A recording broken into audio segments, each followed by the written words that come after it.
திருப்பாவை 25వ பாசுரம்.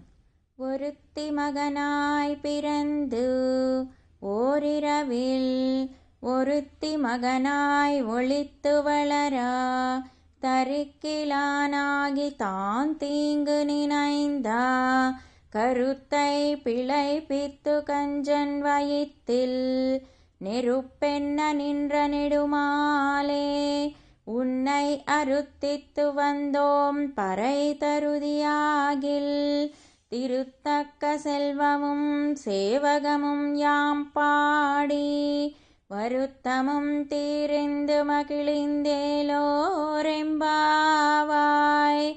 ஆண்டாள் திவ்ய திருவடிகளே சரணம். ஸ்ரீமதே ராமானுஜாய நமஹ.